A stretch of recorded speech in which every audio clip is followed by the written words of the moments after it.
الله وبركاته.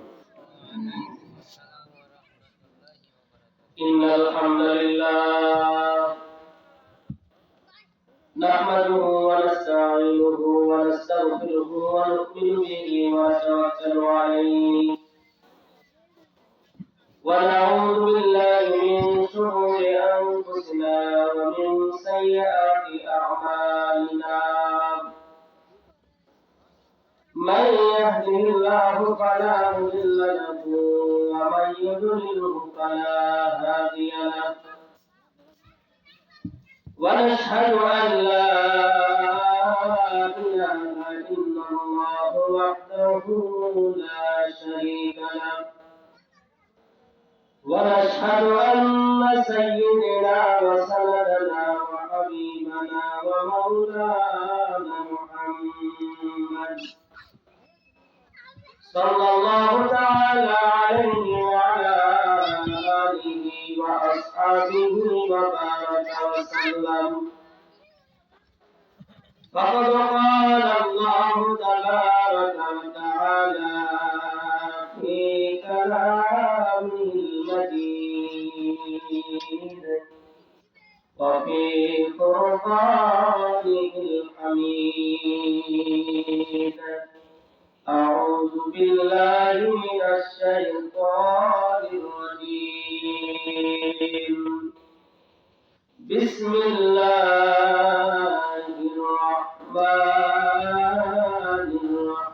الرحيم. كتاب أنزلنا إليك لتخرج الناس من الظلمات إلى النور. وقال صاحب القرآن صلى الله عليه وسلم: تبرك بالقرآن فإنه كلام الله وخرج عنه. صدق الله مولانا العظيم وصدق رسوله النبي الكريم. ونحن على ذلك لمن الشاهدين والشاكرين. والحمد لله رب العالمين.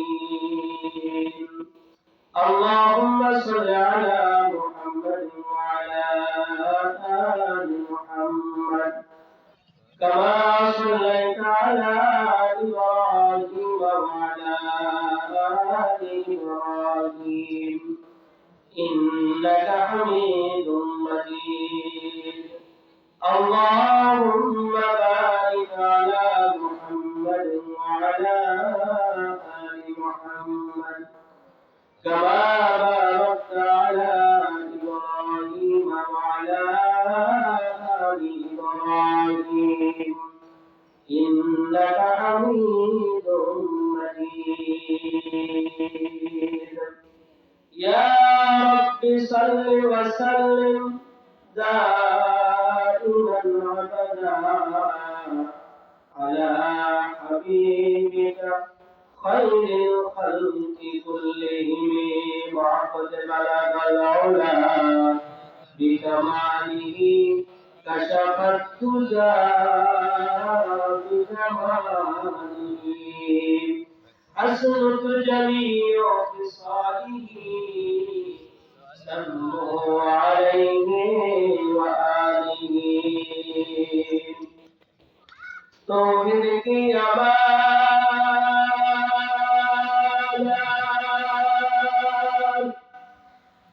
सीनों में है हमारा.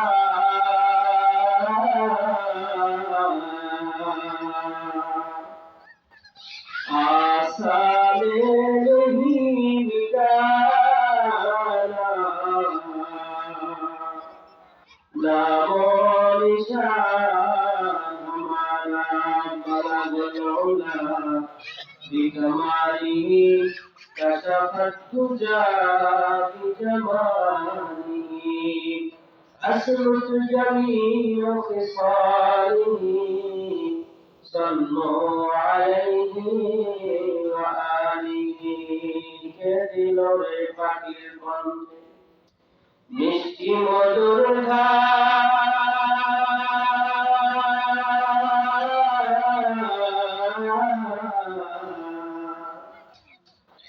কে দিল রে লতা গাছে এত বড় কদম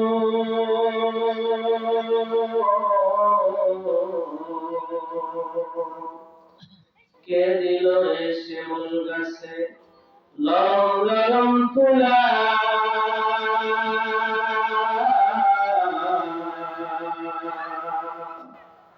আচ্ছা মানুষ বলো দেখি রাত্রি গেল কালো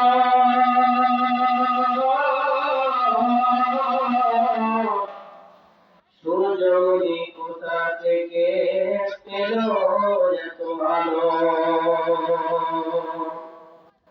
দুধ কেন মায়া মন সাদা মরিচ কেন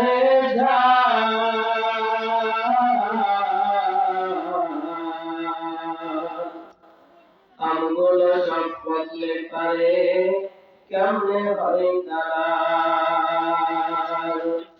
চিনি কেন এত মিষ্টি তেঁতুল কেন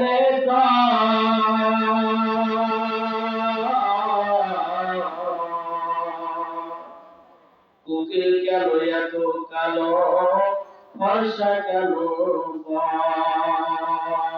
দিকে করিলা ইলাহা ইল্লাল্লাহ জোরে লা ইলাহা ইল্লাল্লাহ লা ইলাহা ইল্লাল্লাহ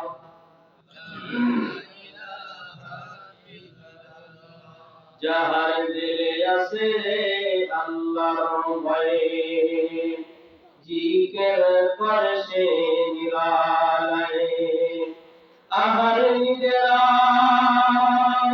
ভালো লাগে না আহার নিজেরা ভালো লাগে না ভালো লাগে শুধু ইল্লাল্লাহ লা ইলাহা লা ইলাহা ইল্লাল্লাহ লা ইলাহা ইল্লাল্লাহ লা ইলাহা ইল্লাল্লাহ মুহাম্মাদুর রাসূলুল্লাহ সাল্লাল্লাহু আলাইহি ওয়াসাল্লাম শহরতলি পাল্লামারা মরহুম কলিমউদ্দিন সরকারি মাদ্রাসার উন্নয়ন কল্পে 49তম অধিবেশন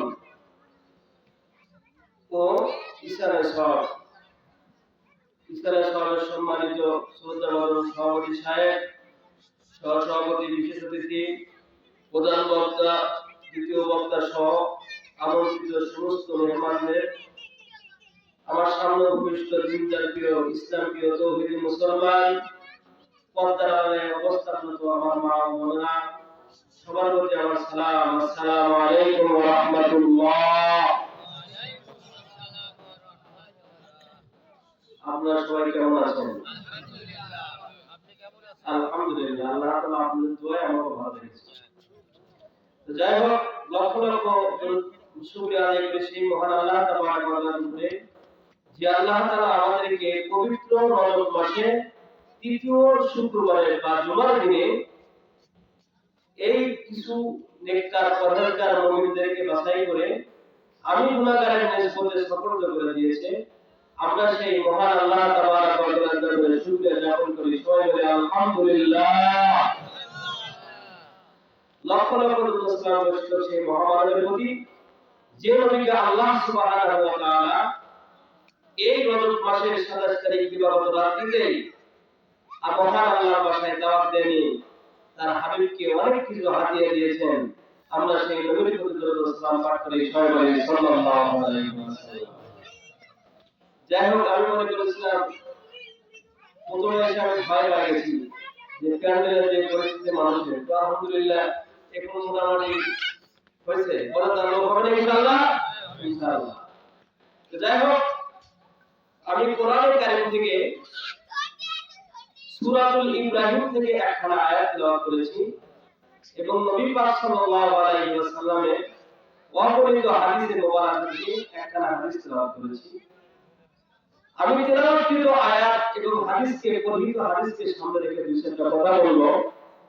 আপনারা সবাই দোয়া করেন আল্লাহ তাআলা যেন আমার জবান দ্বারা ওই কথা বের করে দেয় যে কথা বর্তমান মুসলিম উম্মার জন্য উপকারী হয় এবং বলার পরে বক্তা শ্রোতা সবাই যেন আমল করতে পারে। আল্লাহুম্মা আমিন। আমি আজকে শুরুতে আমার আলোচনার বিষয়বস্তু জানাইতেছি। আমার আলোচনার বিষয়বস্তু হলো কোরআন কি ও কেন। কি বললাম বাবা? কোরআন কি ও কেন। আগামীকাল যদি জিজ্ঞাসা করে যে সিরাজ সাহেব কি বয়ান করে গেল, বলে দিতে পারবেন যে সিরাজ সাহেব বয়ান করে গেছে কোরআন কি ও কেন। এটা কি জন্য বলতেছি? হয়তো বলতে পারেন যে হুজুর কোরআন কি এটা তো সবাই জানে, তারপরে আমার বলা লাগবে কেন? এটা বর্তমান সময়ে এত বেশি বলার প্রয়োজন করতেছে। একটা মিশন যদি বুঝবেন যে কোন বাড়িতে যদি কোন বাবার সাথে কোন সন্তান বেয়াদবি করে তখন কি করা হয়? মানুষ কি বলে? এই এটা তো তোমার বাবা। এই কথা বলে কি বলে না? কি বলে? এটা তো তোমার বাবা। এটা তোমার বাবা, এটা কেউ বোঝে না? বোঝে। এরপর কেন বলে? ওকে স্মরণ করে দেওয়া হয় যে তুমি যে বেয়াদবি করতেছো এটা তোমার বাবা। ঠিক কোরআন কি এবং কেন এই জন্য বলা হয়েছে বর্তমান গুটি কয়েক মসজিদ কামালের আদার মতো মুরতাদের মতো আজকে কিছু মানুষ নামদারি মুসলমান হয়ে কোরআনের বিরুদ্ধে অবস্থান গ্রহণ করতেছে। এই মুসলিম উম্মাহকে জানিয়ে দিতে চাই আগামী বাংলাদেশ ইনশাআল্লাহ কোরআনের দ্বারা রাষ্ট্র পরিচালনা হবে। সেজন্য কোরআন কি এবং কেন আজকে বাংলাদেশে কত পার্সেন্ট মানুষ কোরআন পড়তে পারে আমাকে বলেন? কত পার্সেন্ট মানুষ কোরআন পড়তে পারে? কত পার্সেন্ট মানুষ কোরআন শিখে?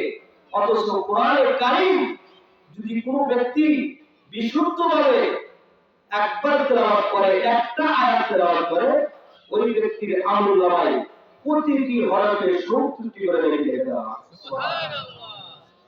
কত বড় ভূমিকা! আগে আমরা ছোটবেলায় দেখতাম যে রাস্তাটা বের হলে সকালবেলা মা বোনদের কণ্ঠে কোরআন তেলাওয়াত শোনা যায় না? কিন্তু এখন আওয়াজ আছে, কিন্তু আওয়াজ আর ওটা নাই, আওয়াজ হয়ে গেছে টিকটকে। কি বলে কথা ঠিক না? আগে সকালবেলা আমরা যখন মুক্তবে যাইতাম, যাওয়ার সময় দেখা যেত যে আমাদের মা চাচিরা জানালার পাশে বসে কত সুন্দর মধুর কণ্ঠে কোরআন পড়তো। ওখানে শুনতে শুনতে আমরা মুক্তবে যাইতাম। কিন্তু এখন সকালবেলা উঠে কি সব যায় ঘরের মধ্যে, ওই যে রাত্রেবেলায় গিয়ে ঘুমাইছে, ঘুমানোর পরে আর বন্ধ করার কথা বলে নাই। সকালবেলা ফজর হয়ে গেছে, সকালবেলা দেখুন আলো ঘরের মধ্যে গেছে, যে বলতেছে দেখো তো ফজরের আজান দিছে, যা দেখে 7টা বাজে গেছে। কি বলার কথা ঠিক না? বলে হইতেছে না? যাই হোক বলতেছিলাম আল্লাহ রাব্বুল আলামিন কোরআনে কারিমের মধ্যে বলেন কিতাবুন আনজালনা ইলাইক লিতুখরিজান নাসা মিনাজ যুলুমাতি ইলান নূর। যে এই কিতাব, এই কোরআনকে আমি এই জন্য অবতীর্ণ করেছি, কিতাবুন আনজালনা ইলাইক লিতুখরিজান নাসা, আমি ইহাকে অবতীর্ণ করেছি মানুষের জন্য, লিতুখরিজান ওয়ান নূর মিনাজ যুলুমাতি ওয়ান নূর, মানুষকে মেঘাচ্ছন্ন অন্ধকার থেকে আলোর পথে আনার জন্য। সুবহানাল্লাহ বলেন। তাই কোরআনে কারীম মানুষের জন্য আল্লাহ তাআলা কি জন্য অবতীর্ণ করেছেন? যে মেঘাচ্ছন্ন অন্ধকার থেকে মানুষকে মুক্তি দিয়ে আলোর পথ দেখানোর জন্য। কি পথ দেখানোর জন্য? আলোর পথ দেখানোর জন্য। আল্লাহ নবী বলেন তাবাররাকিল কোরআন, যে হে উম্মতরা, তোমরা তো দুনিয়াতে কত কিনারে বরকত হাসিল করতে চাও, তাবাররাকিল কোরআন, কোরআন দ্বারা বরকত হাসিল করো। সুবহানাল্লাহ বলেন না? কারণ কেন? আল্লাহ নবীর এক সাহাবী ছিল, যার নাম ছিল হযরত আবু দারদা রাদিয়াল্লাহু তাআলা। হযরত আবু দারদা রাদিয়াল্লাহু তাআলা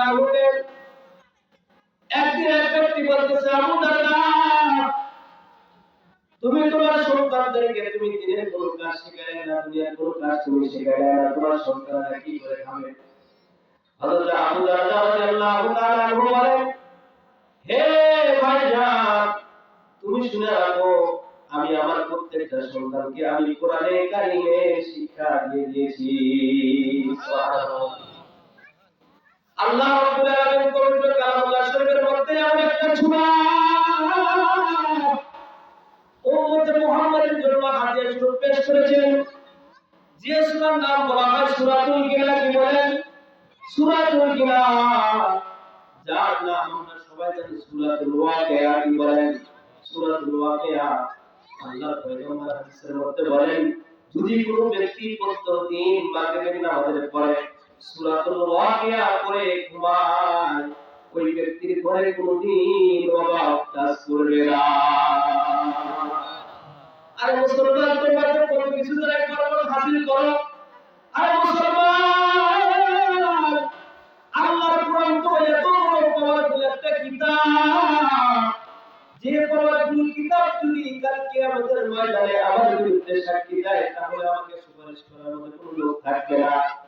আর এই পাওয়ারফুল কিতাব যদি আমার পক্ষে সাক্ষী দেয়, তাহলে এই সাক্ষী থেকে কোনো ব্যক্তি আমাকে সরাতে পারবে না। সেজন্য আল্লাহ বলেন, তাবারাকাল কুরআন, তোমরা কি করো? কোরআনে কারীম দ্বারা বরকত হাসিল করো। ফাইন্নাহু কালামুল্লাহ, সেটা তো শুধু কোরআন না, সেটা তো কালামুল্লাহ, অর্থাৎ আল্লাহর কালাম। অখরাজাহু, সেটা আল্লাহর পক্ষ থেকে নাযিলকৃত। তাহলে আয়াতের মধ্যে আল্লাহ বললেন এটা হলো কিতাবুল্লাহ, আর হাদিসের মধ্যে আমরা বললাম কি? কালামুল্লাহ। এখন আসেন যে অন্ধকার, কেমন অন্ধকার থেকে আমাদেরকে ফিরাবে, এটা হলো সরল তরজমা। যেহেতু তাফসীরুল কোরআন মাহফিল, এখন আসেন কিছু তাফসীর ব্যাখ্যা করে। আসলে তাফসীর করার মতো যোগ্যতা আমার নাই, শুধু কিছু বুজুর্গদের কিছু মালফুজাত থেকে কিছু বলার ইচ্ছা করেছি।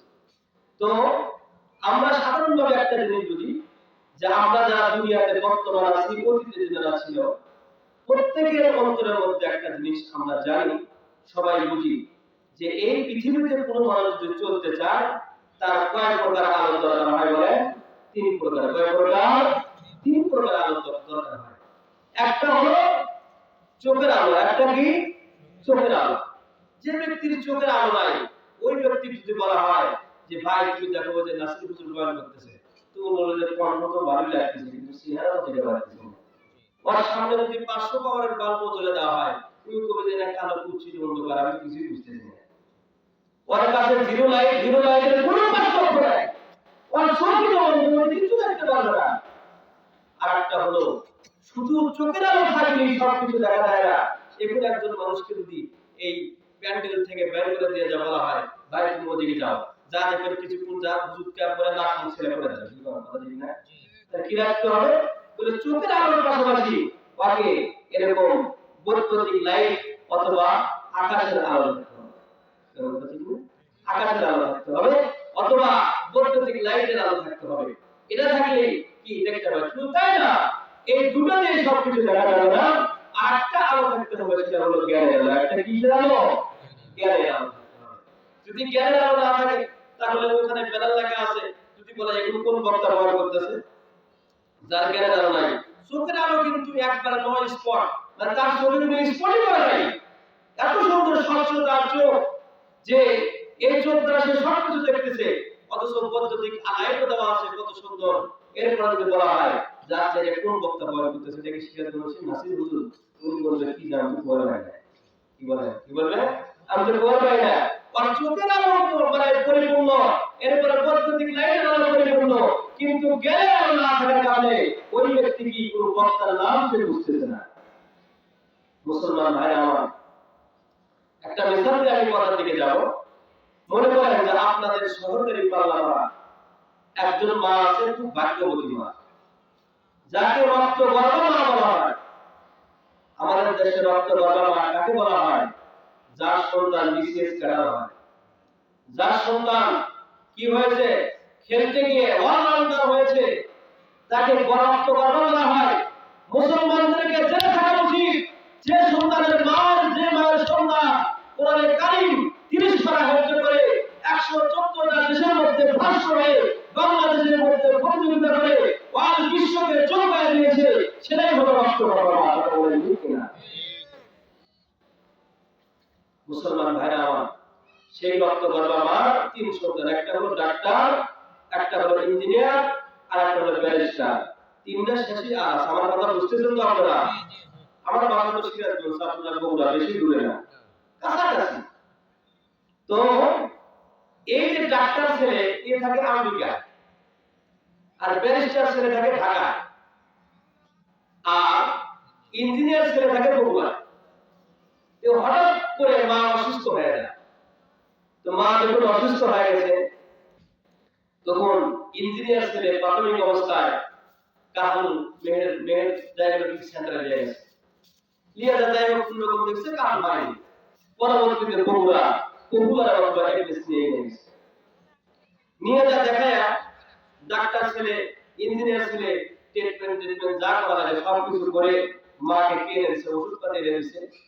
কিন্তু মুহূর্তে ডাক্তার ছেলে আমেরিকা থেকে খবর পাইলেন যে তার মা খুবই অসুস্থ, ভীষণ অসুস্থ। তো উনি আমেরিকা থেকে ভিসা রেডি করে উনি বাংলাদেশের উদ্দেশ্যে রওনা দেন। উনি বাংলাদেশে এসে বাসায় এসে ডাকতেছে মা।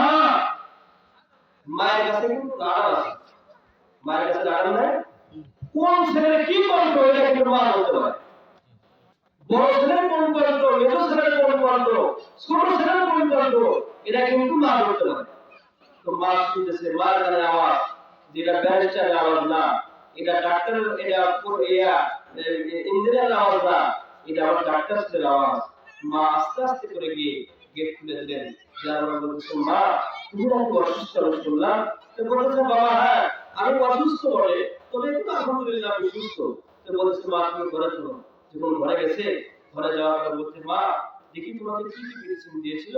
তখন মায়ের কাছে যখন এরকম মা যখন সন্তানের কাছে যখন মেডিসিন গুলো দেখাচ্ছে, তো বলতেছে মা তোমার মনে হয় জটিল সমস্যা হয়েছে। তো মা দেখি তোমাকে কিছু করে এক্সরে দিয়েছিল। তো বলছে হ্যাঁ অনেক টেস্ট দিয়েছিল। তো টেস্টের কাগজগুলো কোথায়? তখন মা আস্তে আস্তে করে প্যারাশিন নিচ থেকে বের করে দেয়। তখন ইঞ্জিনিয়ার, তখন ডাক্তার ছেলে এরকম ভাবে কালো ফিল্মটা যখন এরকম ভাবে ধরেছে, ধরার পরে দেখে যে মায়ের গলব্লাডারে পাথর। বলছে মা তুমি বলতেছো আমি সুস্থ হয়ে গেছি, তোমার তো অনেক জটিল সমস্যা। এখন যদি মা বলে তোমার একটা কথা, আমার ইঞ্জিনিয়ার ছেলে দিনে টুন পাথর দিয়ে কাজ করে, আমার ছেলে ছোট পাথর করে নাই। আমার ব্যারিস্টার ছেলে এত লেখাপড়া ব্যারিস্টার, তার জন্য পাথর ধরা পড়ে নাই। তুমি কি ডাক্তারের জন্য তুমি পাথর ধরা বললো? তাহলে মা ওই বাসস্থান বাসা না কবরস্থান? কথা বলেন না কেন? বাসস্থান কবরস্থান না বাসা? মুসলমান ভাইরা আমার, মা যেরকম ডাক্তার ছেলে কষ্টে কালো দিন দেখার সঙ্গে সঙ্গে বলে পড়ে গেছে আমার ভাই বাবার পাথর। ইঞ্জিনিয়ার কত টন পাথর দিয়ে কাজ করে কিন্তু ধরতে পারে না। ব্যারিস্টার কত বড় চাকরিজীবী, সরকারি একজন ব্যারিস্টার, তার ছেলে কিন্তু পাথর ধরা পড়ে নাই। কিন্তু ছোট ছেলে ডাক্তার, ডাক্তার যখন মাত্র কালো কিরিম হাতের মধ্যে নিয়েছে, নেওয়ার পরে বলতেছে মা তোমার তো বড় দুলালের পাথর দেখা যায়। মুসলমান ভাইরা আমার, আমরা যারা ওলামা একরাম রয়েছি, যারা সাধারণ মানুষ রয়েছেন, এদেরকে একদল ইহুদি খ্রিস্টানের দালালেরা ইসলাম নামে ধোঁকা দিয়ে মানুষকে গোমরাহ করে করাইতেছে। কিন্তু আমরা ডাক্তারি পরিচয় দিয়ে যখন ভুলগুলো ধরতেছি, তখন সমাজের মধ্যে বিভিন্ন রকমের ফিতনার প্রাদুর্ভাব ঘটতেছে। কথা বলেন ঠিক কিনা? মুসলমান ভাইরা আমার কথা বলতে বলতে বেশি লম্বা সময় নষ্ট করব না। একজন ইঞ্জিনিয়ার সে যখন ডাক্তার ভাইয়ের প্রতি তাড়িত হয়ে গেল, একজন ইঞ্জিনিয়ার একজন ব্যারিস্টার যেরকম ছোট ভাই ডাক্তারের উপরে তাওয়াজ্জু হয়ে গেল, ইস্তেকামাত হয়ে গেল, ভাই তুমি আসলে ভালো হয়েছে। আমরা তো বুঝতে পারি নাই মাকে যে টেস্ট দিয়েছে, যে ওষুধ দিয়েছে, এই ওষুধটা কাজ হবে কিনা যায় না। অতএব তুমি আসো, তুমি একটু দয়া করে আমার মাকে ভালো একটা চিকিৎসার ব্যবস্থা করে দাও। মুসলমান ভাইরা আমার, আমি বলতেছিলাম আল্লাহ রাব্বুল আলামিন আজ থেকে 1450 বছর আগে তার নবীর মাধ্যমে বলিয়ে দিয়েছেন কিতাবুল আনজালনা ইলাইকা লিতুখরিজান নাসা মিনাজ যুলুমাতি ইলান নূর। আল্লাহ রাব্বুল আলামিন বলেন হে দুনিয়ার মানুষেরা, হে দুনিয়ার বান্দারা,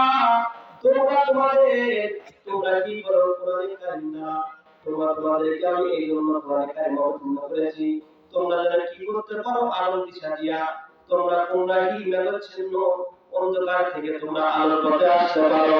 কিন্তু মুসলমান আজ পর্যন্ত দেখা যায়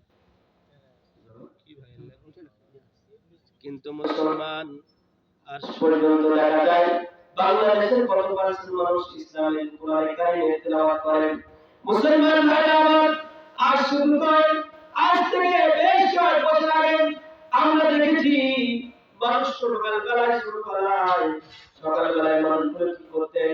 ছোট বাচ্চাদেরকে মা হোক বাবা হোক, মা হোক বাবা হোক, বড় ভাই হোক, দাদা হোক, দাদি হোক, আস্তে আস্তে করে এরকম ভাবে হাতটা ধরিয়া সকালবেলা মর্নিং বক্তব্য দিয়ে গেছে, দিয়া তার সন্তানকে কি পড়াইছে? আমানতু বিল্লাহি ওয়া মালাইকাতিহি ওয়া কুতুবিহি ওয়া রাসূলিহি, লা, এরকম ভাবে শিখাইছে লা ইলাহা ইল্লাল্লাহ মুহাম্মাদুর রাসূলুল্লাহ, আশহাদু আল্লা ইলাহা ইল্লাল্লাহ ওয়া আশহাদু আন্না মুহাম্মাদান আবদুহু ওয়া রাসূলুহু। এই জিনিসগুলো শিখাইছেন ইহুদি আর খ্রিস্টানরা। দেখো মুসলমানের সন্তানেরা কি জন্য গোনা হয় না, মুসলমানদের দ্বারা কি জন্য গোনা কাজ করানো যায় না, যার কারণে তারা আক্রমণ চেষ্টা করে করে তারা বারবার একটা আবিষ্কার করেছে, মানুষের হায়াত কিন্তু কম হয়ে গিয়েছে। সুতরাং তোমরা কি করো? তোমরা গিয়া এরকম বাচ্চাদের হায়াত কম হয়েছে কারণে তোমরা তোমাদের বাচ্চাদেরকে ছোটবেলায় থেকে তোমরা মর্নিং বক্তব্যে না পাঠাইয়া তোমরা আমাদের সকালবেলা কিন্ডারগার্টেন স্কুলের মধ্যে পাঠায় দাও। যদি কিন্ডারগার্টেন স্কুলের মধ্যে পাঠায় দাও, তাহলে তোমাদের সন্তানগুলো অল্প বয়সেই বড় শিক্ষিত হয়ে যাবে। মুসলমান ভাইরা আমার, এই যে ইহুদি খ্রিস্টানদের মাথার মধ্যে যে ব্যাগের মধ্যে ঢুকেছেন, ঢুকানোর পরে কি হয়েছে? সন্তান যদি একা স্কুলে না যেতে পারে তাহলে কি বলে? তাহলে তোমরা তার মাকে পাঠিয়ে দাও। ইহুদি খ্রিস্টানদের দুইটা চক্রান্ত, একটা হলো সন্তান তাকে ছোটবেলায় স্কুল কলেজ ইউনিভার্সিটির মধ্যে যাবে, ইংলিশ মিডিয়ামের মধ্যে যাবে, ওই বাচ্চার মাথার মধ্যে আল্লাহর নাম ঢুকলো না, রাসূলের নাম ঢুকলো না, এরপরে কি রাসূলের নাম ঢুকলো না, সাহাবীদের নাম ঢুকলো না, কি ঢুকলো? নাস্তিক মুরতাদদের কথা সিনের মধ্যে ঢুকে গেল। যখন ঢুকে গেল, ওই সন্তানকে যখন 20 বছর হয়ে যাবে, ওই সন্তানটাই বলবে আল্লাহ বলতে কোনো কিছু নাই। ঠিক না? আরেকটা ফিরি হলো তাদের, যখন সন্তান একা স্কুলে যাইতেছে না, তখন কি করবে? তখন তার মা যখন বেপরদা হয়ে যাবে, বেপরদা হয়ে যাওয়ার পরে ওই মায়ের গর্ভ থেকে যে সন্তান আসবে, ওই সন্তানটা আসার আগে যখন বেপরদা হয়ে চলে যাবে, ওই বেপরদা হওয়ার পরে কারণে ওই সবার কাছ থেকে আর নেককার কোনো সন্তানরা সামনে যাবে না।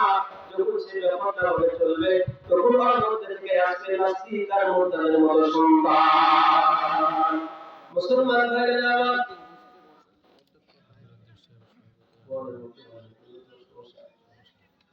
বলার মধ্যে কিন্তু সমস্যা হয়।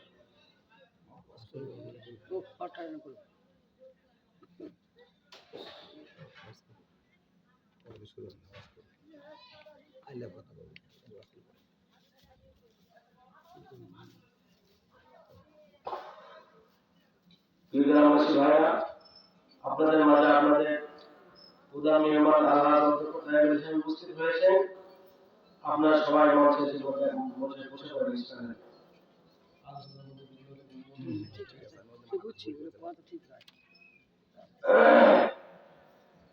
জিকির করি লা ইলাহা ইল্লাল্লাহ, লা ইলাহা ইল্লাল্লাহ, লা ইলাহা ইল্লাল্লাহ মুহাম্মাদুর রাসূলুল্লাহ। মুসলমান ভাইরা, আমরা বলতেছিলাম ইহুদি খ্রিস্টানদের ভিতরে ষড়যন্ত্র কি? যখন তার মা বেপরদা হবে, সন্তানকে নিয়ে যখন স্কুলে যাবে, তখন নারী পুরুষের মধ্যে এক অপরের যখন সংলাপ হয়ে যাবে, সংলাপ হওয়ার কারণে কি হবে? তখন তার গর্ভে যে সন্তান আসবে, সেই সন্তান বেপরদা হয়ে যাবে, তখন ওই বংশের মধ্যে থেকে কোনো নেক সন্তানের আশা করা যায় না। মুসলমান ভাইরা, আমরা বলতেছিলাম কোরআনে কারিমের মাহফিল, কোরআনে কারিমের মধ্যে আল্লাহ রাব্বুল আলামিন যে ধারাগুলো দিয়েছেন, সেই ধারাগুলো আমি আপনাকে জীবন যাপন নামে পারিবারিক জীবন থেকে নিয়ে রাষ্ট্রীয় জীবন পর্যন্ত, সচিবালয় পর্যন্ত যদি আমরা কোরআনে কারিম বাস্তবায়ন করতে পারি, তাহলে এই পৃথিবীর মধ্যে সবচেয়ে বড় শান্তি বিরাজ করবে। আর যদি কোরআন কারিম ছাড়া কোরআন কারীম ছাড়া কোনো সংবিধান আমি আপনার জীবনে পালন করতে চাই, তাহলে শুধু শান্তি আর শান্তি, শান্তির কোনো আশা করা যায় না। মুসলমান ভাইরা আমার, আমরা এই যে স্বাধীন হওয়ার পর থেকে যখন যে সরকার ক্ষমতায় আসে, আমাদের দেশের বড় বড় বাইকরাম সবাই তাদেরকে জানাইছেন পর্দার আইন বাধ্যতামূলক করে দেন, কোরআন শিক্ষার আইন বাধ্যতামূলক করে দেন, ইফতিজিং বাধ্যতামূলক নিষেধ করে দিয়ে দেন। কিন্তু না না না, তাদের কথা কেউ ধন্যবাদ করেন নাই। এই জন্য তো দেখা যায় এরকম সাবেক প্রধানমন্ত্রী যিনি ছিলেন, উনি এতবার ইফতিজিং এর জন্য কত রকমের আইন প্রয়োগ করেছেন, কিন্তু ইফতিজিং বন্ধ করতে পারে নাই। একমাত্র ইফতিজিং কোনদিন থেকে বন্ধ হবে? যেদিন থেকে কোরআনের কারীম দ্বারা পুরো বাংলাদেশ পরিচালিত হবে। মুসলমান ভাইরা আমার, শুধু মুখে কথা বললে হবে না। যখন মাত্র কোরআনের রাষ্ট্র কায়েম হয়ে যাবে, তখন আপনি আরামে ঘুমাবেন, আপনার গায়ে কেউ ঠোকা দেওয়ার সাহস পাবে না। যখন মাত্র কোরআনের রাষ্ট্র কায়েম হয়ে যাবে, তখন আপনার ছেলে নিশাপান করতে পারবে না। আজকে আমরা কি পাই? আল্লাহর কথা আল্লাহ ছাড়া কে শোনে? আরে আমাদের যে 16টা বছর তোমরা জানাইছো, মসজিদের মেম্বারে বসতে বসতে চিঠি হাতে দিতে হুজুর আমাদের বিরুদ্ধে কথা বলেন, হুজুরের বিরুদ্ধে কথা বলেন, হুজুর ভিড়ের বিরুদ্ধে কথা বলেন। আরে তোমরা যে আমাদের কাছে চিঠি পাঠাও, যে লোকটা চিঠি পাঠায় ওই লোকটা মাথায় আমাদের কাছে চিঠি পাঠাইছে। আরে মুসলমান, যাদের চেহারাগুলো দেখলে দেখা যায় কিভাবে কি ভাষায় প্রকাশ করবো, আমার মুখটা ভাষা আসছে না, এত জঘন্য ভাষা আমার মুখটা আসে না। তাহলে তোমার বলছে আজকে যদি তোমরা আলেম আমাদের কথা মেনে চলতা, তাহলে তোমাদেরকে দেশ থেকে পিছিয়ে হাঁটা না করা, তোমরা দেশেই বসবাস করতে পারতা। কথা বলেন ঠিক কিনা? কিন্তু তোমরা তোমাদের বিরুদ্ধে এমন ভাবে চলে গেছো, চলে যাওয়ার কারণে আল্লাহ রাব্বুল আলামিন লানত দিয়ে তুমি সরো নাই, তোমাকে লানত দিয়ে বাংলাদেশ থেকে লাথি মেরে সরায় দিয়েছে। অতীতের ইতিহাস লন্ডন করলে দেখা যায় আবুল শর্মা যে পরিমাণ নবীর সাথে বাহাদুরি করেছে, একবার নবী হিজরত করে চলে গেছে, কিন্তু আমার দয়ার নবীর নাম, আবু বকর সিদ্দিকের নাম, বিলাল হাবশির নাম, এরকম ওমরের নাম, ওসমান আলীর নাম, এই সমস্ত নাম সবার কাছে আছে, কিন্তু ওয়াল বাংলাদেশের মধ্যে কেউ খুঁজে পাবেন নাকি আবু জেহেল নামে কোনো ব্যক্তি আছে? আবু জেহেল নামে কোনো ব্যক্তি আছে? উতবা নামে কোনো ব্যক্তি আছে? সাইবা নামে কোনো ব্যক্তি আছে? আরে মুসলমান, একটা নয়, দুইটা নয়, বাংলাদেশের যদি 16 কোটি মানুষ হয়, 16 কোটির মধ্যে 50 মানে ধরেন 50,000 মানুষ হবে খ্রিস্টান ধরলাম, বা 1 লাখ মানুষ খ্রিস্টান ধরলাম, বা 1 কোটি খ্রিস্টান ধরলাম, বাদ বাকি যতগুলো মুসলমান আছে, যা দেখেন প্রত্যেকটা মুসলমানের নামে শুরুতে মুহাম্মদ লেখা আছে। একটা মানুষের নাম আমাদের পাওয়া যায় না। তুমি যে বাংলাদেশে নাটক করে গিয়েছো, তোমার অতীতে বাংলাদেশে কোনো নাম ঘোষণা থাকবে না। কথা বলেন ঠিক কিনা? তোমার নাম বাংলাদেশে থাকবে না, তুমি আর বাংলাদেশের দিকে তুমি তাকাতে পারবে না। তুমি যেখানে গেছো ওখানে থাকো, ওখান থেকে কোনো রকমের কোনো চিন্তা ভাবনা করবে না, তাহলে কিন্তু অল বিশ্বের মুসলমান তোমার অস্তিত্ব হবে না। আপনি গেছেন, আপনার আগে থাকেন, আপনি যে কোরআনের বিরুদ্ধে আচরণ করছেন, আপনি সরেননি, আল্লাহ আপনাকে সরায় দিয়েছে। কি বলে? কি বলছে? খেলা হবে। কি বলছিল? খেলা হবে। খেলা হয়েছে তো? কি বলে? খেলা হয়নি? কতটুকু খেলা হয়েছে জানো? একবারে ফাইনাল পার করে দিয়েছে। খেলা ডিক্লেয়ার দিয়ে সারা হয়ে গেছে। কি বলে? হ্যাঁ, একদম বলে। উনি কি বলে?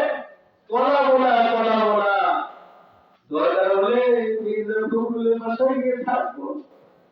কি বলে? কথা ঠিক না? ফখরুল সাহেব আপনার বাসায় কাউয়া কাদের গেছেনি, ঠাকুর গায়ের বাসায় আপনি থাকতে তারে দিছেননি।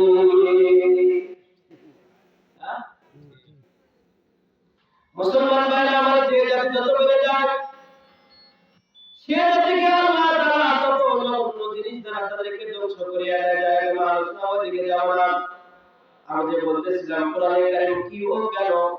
কোরআনে কারীম এত বড় একটা কিতাব, যে কিতাব যদি কোনো ব্যক্তি জীবনে বাস্তবায়ন করে, জীবন থেকে পারিবারিক জীবন থেকে রাষ্ট্রীয় জীবন পর্যন্ত ধারণ করে রাখতে পারে, আল্লাহ তাআলা ওই ব্যক্তির পুরোটা জিন্দেগি কোরআনের দ্বারা পরিপূর্ণ করে দিয়ে দিবেন। সুবহানাল্লাহ। বলতেছিলাম এই কোরআনে কারীম মুসলমানের ইজ্জত বাড়িয়ে দিয়েছে, এই কোরআনে কারীম মা বোনদের ইজ্জত বাড়িয়ে দিয়েছে। আর আজকে নারী সুন্দর স্লোগান দিয়া আমাদের সরলমা মা বোনদেরকে মাঠে বের করিয়া আমাদের সরলমা মা বোনদেরকে এরকম বিভিন্ন রকমের নির্যাতন করিয়া তারা কি করতেছে, রাস্তায় নামায় দিয়েছে, জমির মধ্যে নামায় দিয়েছে, সবার অধিকার স্লোগান নিয়েছে। কিন্তু কোরআনে কারীমের মধ্যে আল্লাহ তাআলা মা বোনদের অধিকার দিয়েছে, কি অধিকার দিয়েছে বলেন? অধিকার দিয়েছে। আর নাস্তিকরা মুরতাদিরা মা বোনদের সবার অধিকারের স্লোগান দিয়ে তাদের রাস্তা বাড়ি থেকে বের করেছে, বের করে রাস্তায় নামাইছে, রাস্তায় নামানোর পরে মাঠে নামায় দিয়েছে। তারপরে ওরা এটাই প্রমাণ করতে চায় পুরুষ যে জমির মধ্যে কাজ করতেছে, মহিলারাও জমির মধ্যে কাজ করবে। তার মানে ওদের চিন্তাধারা হলো মহিলারা হলো পর্দার আড়ালে থাকবে, সেখান থেকে তারা নেক সন্তান জন্ম দিবে। তাহলে যদি আমরা ওদেরকে বাহির করে দিয়ে কাজ দিতে পারি, তাহলে ওদের ভিতর থেকে আব্দুল কাদের জিলানী জন্ম হবে না। মুসলমান ভাইরা আমরা বলতেছিলাম দেখেন কোরআনে কারীম মানলে মানুষ কত সুন্দর হয়ে যায়। আমরা সবাই জানি আইয়ামে জাহিলিয়াতের যুগের পরের কথা, আল্লাহ নবী সাল্লাল্লাহু আলাইহি ওয়াসাল্লাম নবুয়তের পরের কথা। আল্লাহ নবীর একজন সাহাবী ছিলেন, যার নাম ছিল দাহিয়াতুল কালবি রাদিয়াল্লাহু তাআলা আনহু। নাম জানি কি জানি বলেন? একটা সাহাবীর নাম করে রাখবেন আর একদিন তো বলেন এই আমার শীষ আমি ওবায়দুল কাদের লোক। কে একজন সাহাবীর নাম তার মনে রাখতে পারেন? তার হাসরের মাঝে বলেন যে আমি দাহিয়াতুল কালবির লোক, আল্লাহ নবী আল্লাহ তাআলার ফেরেশতা আপনাকে এই উদ্দেশ্যে মাফ করে দেবে। সুবহানাল্লাহ। বলেন কি নাম বললাম? দাহিয়াতুল কালবি। কি নাম বলছি? দাহিয়াতুল কালবি রাদিয়াল্লাহু তাআলা। উনি ইসলামের পূর্ব যুগে তখনও তিনি ইসলাম গ্রহণ করেন নাই। ওনার ইতিহাসের মধ্যে আছে যে উনি ৫৭ জন অথবা ৭২ জন কন্যা সন্তানকে জীবিত করে দিয়েছেন। নাউযুবিল্লাহ। মুসলমান ভাইরা আমার, আইয়ামে জাহিলিয়াতের মধ্যে কথা ছিল যদি কোনো মানুষের নিয়ে সন্তান গ্রহণ করতো তাহলে তারা নিজেকে অবমাননা মনে করতো, আর যদি ছেলে সন্তান জন্মগ্রহণ করতো তাহলে তারা নিজেকে খুশি মনে করতো, ধন্য মনে করতো। আল্লাহ নবী সাল্লাল্লাহু রাদিয়াল্লাহু তাআলা আনহু তখন পর্যন্ত ইসলাম গ্রহণ করেন নাই। তার স্ত্রী যখন প্রেগন্যান্ট হয়েছে, গর্ভবতী হয়েছে, বাচ্চা হওয়ার সম্ভাবনা হয়েছে, উনি যাইতেছে সিরিয়াতে ব্যবসা করার জন্য। দাহিয়াতুল কালবি যাওয়ার সময় স্ত্রীকে বলে, স্ত্রী যদি তোমার ঘরে সন্তান ছেলে হয় তাহলে এই ছেলেটাকে তুমি সোনার পাত্রের মধ্যে রেখে দিবা, আর যদি মেয়ে হয় তাহলে তাকে বলা দিয়ে মারিয়া তাকে তুমি কবরস্থ করে দিয়ে দিবা। মুসলমান ভাইরা একজন মা বোনের সন্তানের কত জানা কি বলে? আজকে যে সমস্ত মৃত্যু নবায়ন হয়ে গেছে তারা বুঝতেছে মা বাবার কত ভাগ্য, কিন্তু যাদের মা বাবা বেঁচে আছে তারা কিন্তু মায়ের কদর বুঝতেছে না। আর মুসলমান দাহিয়াতুল কালবির স্ত্রী যখন স্বামী বাচ্চার উদ্দেশ্যে সিরিয়াতে গেল, সিরিয়াতে যাওয়ার পরে যখন তার কিছুদিন পরে যখন তার বাচ্চাটা নষ্ট হলো, এই বাচ্চাটার চেহারা এত সুন্দর যে বাচ্চার চেহারা দেখতে হুবহু দাহিয়াতুল কালবির মতো দেখা যায়। মা চিন্তা করলেন এই মেয়ের হতে এত সুন্দর তার বাবার মতো চেহারা, শুধু এই মেয়েটাকে যদি আমি রাখি তাহলে হয়তো তার বাবা থেকে তার মনের মধ্যে শান্তি পাবে, তাকে হয়তো হত্যা করবে না। মুসলমানদের কান্দা কথা শুনবার পর ইসলাম মা বোনদেরকে কত শান্তি দিয়েছেন। দাহিয়াতুল কালবির স্ত্রী সন্তানটাকে সুন্দর করে লালন পালন করা শুরু করেছে। এক পর্যায়ে সন্তান যখন বড় হওয়া শুরু হয়েছে, সন্তানের নাম রেখেছে মা জামিলা। জামিলা শব্দটা সুন্দরী, কি বলেন? জামিলা না সুন্দরী। এই জামিলা যখন আস্তে আস্তে বড় হতে যখন ৫ বছর ৬ বছর বয়স হয়ে গিয়েছে, জামিলা খারাপ করে আসে বলে, মা সকল বাচ্চাদের মামা আসে, আমার মামাকে তো আমি দেখি না। দাহিয়াতুল কালবির স্ত্রী ডাকতে বলে, তোর বাবা বাড়িতে নাই, তোর বাবার বড় ভালো, তোর বাবা কালো। জামিলা কয় না মা, আমি আমার বাবাকে দেখতে চাই, আমার বাবাকে তুমি নিয়ে আসো। একদিন দাহিয়াতুল কালবি ব্যবসা থেকে বাড়িতে ফিরতেছেন, ফিরতে দেখে পথের মধ্যে একটা সুন্দর ছোট বাচ্চা, তার চেহারার মধ্যে একটু আকৃতি দেখা যায়। হুবহু যখন বাচ্চারা দেখেছে, বাচ্চারা ডাকতে বলতেছে আব্বা, তুমি এতদিন কোথায় ছিলে? আমি মার কাছে তোমার কথা বারবার জিজ্ঞাসা করেছি। দাহিয়াতুল কালবি রাদিয়াল্লাহু তাআলা বুঝতে পেরেছেন এটা তো আমার সন্তান। আত্মমেজাজ গরম হয়ে গেছে, পরবর্তী 140 কোর জারি হয়ে গেছে। কে আমার স্ত্রীকে বলেছিলাম আমার সন্তান বিয়ে হয়ে তুমি তাকে কবরস্থ করে দিবে, ছেলে বলে তুমি তাকে সোনার প্যাকেটের মধ্যে রেখে দিবা। কিন্তু দেখতেছি আমার তো বিয়ে হয়েছে, এই মেয়েটাকে আমি কি জন্য জীবিত রাখছে? আজকে আমার কি হবে? খেলা হবে। জীবনের কথা ঠিক কি হবে? খেলা হবে। বাসায় যাওয়ার পরে বলতেছি স্ত্রী রে, তোকে তো বলেছিলাম আমার ছেলে বলে তুই সোনার প্যাকেটের মধ্যে রাখবি, আর বিয়ে হলে মেয়েকে কলাটি দিতে পারি আমাকে নিচে কবরস্থ করবি, কিন্তু তুমি কেন করো নাই? স্ত্রী রাখতে বলে স্বামী আমার, আমি তো মা, আমি কেমন সন্তানকে কবরস্থ করতে পারি? আমি পারি নাই। আর তুমি একটু তাকায় দেখো তোমার চেহারা আর আমার জামিলার চেহারা হুবহু মিল হয়ে আছে। আমি মানতে পারি নাই স্বামী আমার, তুমি দয়া করে সন্তানকে তুমি আঘাত দিবে না, সন্তানকে তুমি হত্যা করবে না। দাহিয়াতুল কালবি রাখতে বলে স্ত্রী মক্কা নগরীতে সবাই আমাকে কলঙ্কার বলবে, তোর গর্ভ থেকে একটাও সন্তান ছেলে হলো না, সবগুলো তোমার থেকে নিয়ে হয়েছে, তুমি তো কপাল পোড়া। দাহিয়াতুল কালবি এই কথা বলে স্ত্রীর সাথে চিল্লাচিল্লি করে। স্ত্রী ডাকতে বলে স্বামী আমার, মেয়েটার চেহারার দিকে একটু তুমি তাকিয়ে দেখো, তোমার চেহারা আমার জামিলার চেহারা মিল হয়ে গেছে। জামিলাকে তখন কি করে দাহিয়াতুল কালবি কৌশল করিয়া তার মাকে বলে ঠিক আছে সন্তানকে আমি হত্যা করবো না, তুমি এই সন্তানটাকে সুন্দর করে তুমি গোসল করাইয়া দাও, সুন্দর একটা জামা কাপড় পরাইয়া দাও, আমি জামিলাকে নিয়ে একটু বাজারে যেয়ে বেড়ায় আসি। মায়ের মনের মধ্যে বড় টেনশন, না দিলে আমার কন্যাকে নিয়ে মেরে ভরে যায়।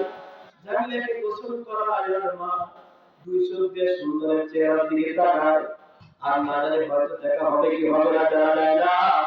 জামিলা সূক্ষ্ম মানুষ, দীর্ঘ 6 বছর পরে বাবাকে পেয়েছে, বাবাকে পেয়ে বড় আনন্দিত হয়ে গিয়েছে।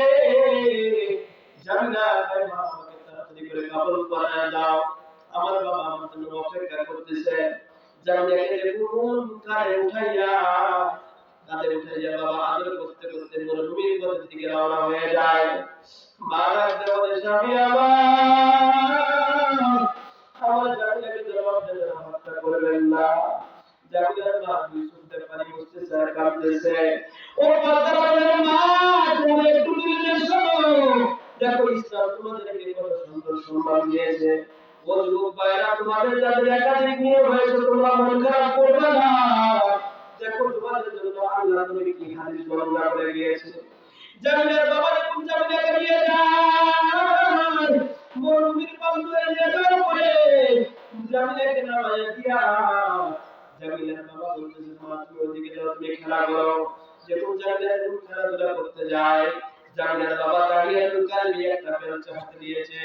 মরুভূমির প্রান্তরে ঘুরতেছে জামিলা আসে আর নিজের কাপড়ের আস্তিন দ্বারা বাবার কপালটা মুছে দেয়, বলে বাবা তুমি কি জন্য মারাত্মকভাবে তুমি এই মাটিগুলো খুন করতেছো? বাবা তুমি বসো, তুমি তো ঘামিয়ে যাইতেছো।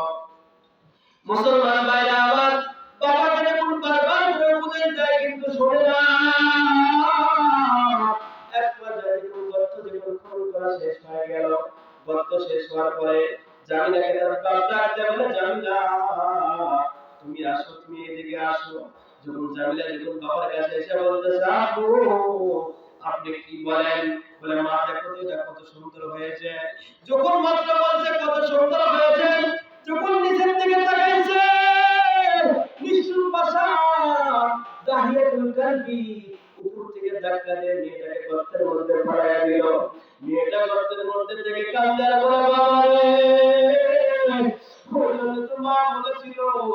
তুমি দুনিয়ার দুই জগতে আছো, তোর বাবা না আছে ভালো, যখন তোর বাবা যাবে তখন তোর বাবা হয়ে যাবে কালো।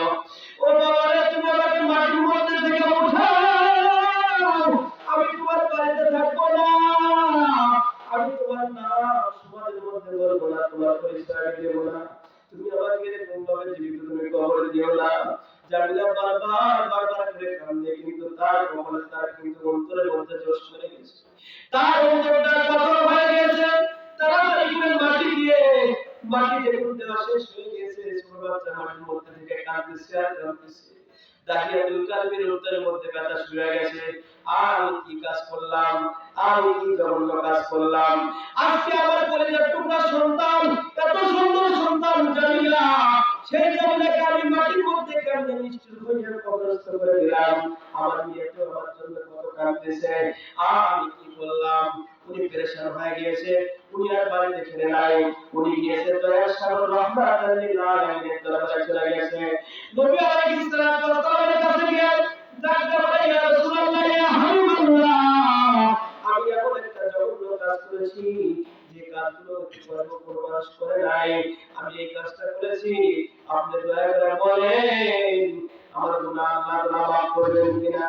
আল্লাহর পয়গম্বর ডাকতে বলে, হে দাহিয়াতুল কালবি, তুমি কি গুনাহ করেছো, তুমি দয়া করে খুলে বলো। দাহিয়াতুল কালবি বলতে পারে না, তার মুখগুলো থরথর করে কাঁপতেছে, বুকগুলো কাঁপতেছে, বারবার করে সেন্সিয়ার হয়ে যাইতেছে, কাঁদতেছে আর কাঁদতেছে। এক পর্যায়ে ডাকতে বলে, ইয়া রাসূলুল্লাহ, ইয়া হাবিবাল্লাহ, আমি আমার নিজের হাতে অনেক কোন সন্তানকে আমি জীবিত কবরস্থ করেছি।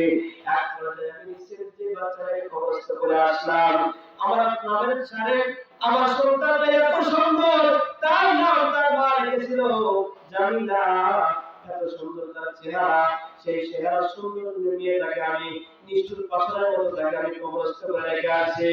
ইয়া রাসূলুল্লাহ, ইয়া হাবিবাল্লাহ, আপনি বলেন তো আমার গুনাহ মাফ হবে কিনা। আল্লাহর পয়গম্বর ডাকতে বলেন, দাহিয়াতুল কালবি,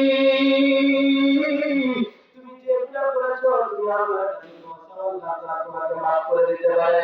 দাহিয়াতুল কালবি বলে, ইয়া রাসূলুল্লাহ, আমার মেয়েকে যখন আমি মাটি দিতেছিলাম, তখন আমার মেয়ে বারবার করে আমাকে ডাকতেছিল আর বলতেছিল, বাবা তুমি আমাকে উঠাও, আমি তোমার বাসায় থাকবো না, তোমার নাম আমি সমাজের মধ্যে পরিচয় দিব না, আমি বলবো একটা রাস্তায় দিয়ে চলে যাবো, কিন্তু আমি দাবন করে দিয়েছি।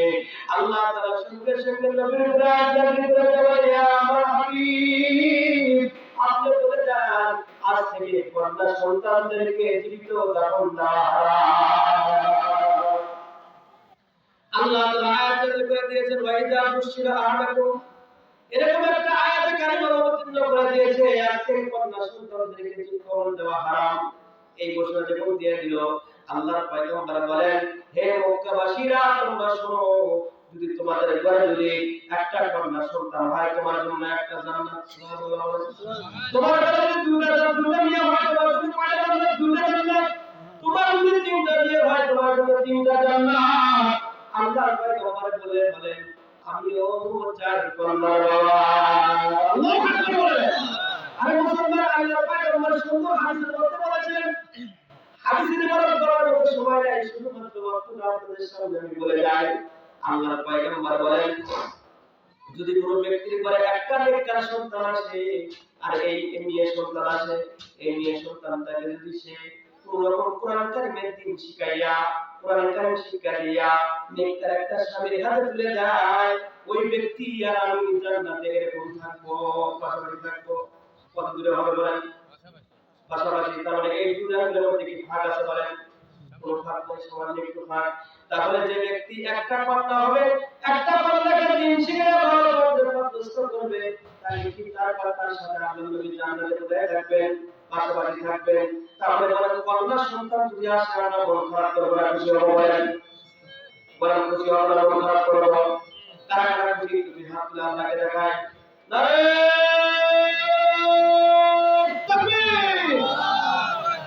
কোরআন সুন্নাহর আলো,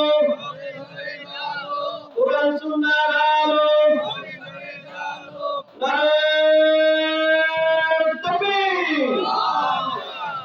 আমাদের সমাজে এমন কিছু কপাল করা মুসলমান আছে, যদি স্ত্রীর একাধারে দুইটা মেয়ে হয়, হয় যদি তোর আগামী সন্তান যদি তোর বিয়ে হয় তাহলে তুই অনেক খুশি। এরকম আছে না নাই বলে? এত পুরো ভালো। আমার নিজের এক ছেলে দুই মেয়ে। আমার রিসেন্ট যে মেয়ে আমার হয়েছে আল্লাহ তাআলা দিয়েছে, এপ্রিলের 25 তারিখে যে মেয়েটা আল্লাহ আমাকে দিয়েছে, ওই মেয়ে এখন তো 8 মাস বয়স চলতেছে। ওর বাসন ভঙ্গি দেখতে আমি কি করব? আমার দেখলে দূর থেকে এগিয়ে যাবে। যখন দেখে যে আমি বগুড়ার উদ্দেশ্যে বের হতেছি, কামড় গাওয়া দিতেছি, আর চোখ দেওয়ার টক টক টক টক করে, কিন্তু বলতে পারে না যে বাবা কোথায় না। যাদের করে কন্যা সুন্দর আপনারা দেখবেন, কন্যার বাড়িতে গিয়েছে, মেয়ের বাসায় গিয়েছে বাবা, যা দেখেন বাবা যখন বাড়িতে আসতেছে, আসার সময় মেয়েরা যতদূর পর্যন্ত বাবাকে দেখা যায় সাইড থেকে দেখে আর কাউকে আসল যেন স্যার বলে না জানি কতদিন থেকে আমার বাবা নিঃশ্বাস বন্ধ। মুসলমান ভাইরা আমরা বলতেছিলাম, ও মা তোমাদের উদ্দেশ্যে আমি কয়েকটা নসিহত করব, করে আমার ইসলাম শেষ করে দিব। আল্লাহ পয়গম্বর হাদিসের মধ্যে বলেন, ইয়া ফাতিমা বিনতে মুহাম্মদ ইনকিরি নাফসাকা মিনান নার, হে ফাতিমা তুমি তোমার নিজের জাহান্নাম থেকে বাঁচো, কারণ কাল কিয়ামতের মাঠে তুমি যে বলবা আমি নবীর নিয়ে, এই কথা বলে কিন্তু তোমার লাভ হবে না। মুসলমান ভাইরা আমার, ও আপনারে তোমরা তোমাদের দিলে কান দাও, কথা শুনবা। আল্লাহ নবীর নিয়ে মা ফাতিমা জাহরা রাদিয়াল্লাহু তাআলা আনহা পর্দাশীল আপনারা জানতেছিলেন। একটা মাত্র কথা বলে আপনাদের কাছে আমি বিদায় নিব। আল্লাহর পয়গম্বর জনাবে রাসূলুল্লাহ সাল্লাল্লাহু আলাইহি ওয়াসাল্লামের বাড়িতে একদিন হযরত আলী এবং মা ফাতিমা দুইজনে রওনা করেছেন। যা দেখে আল্লাহর পয়গম্বর জনাবে রাসূলুল্লাহ সাল্লাল্লাহু আলাইহি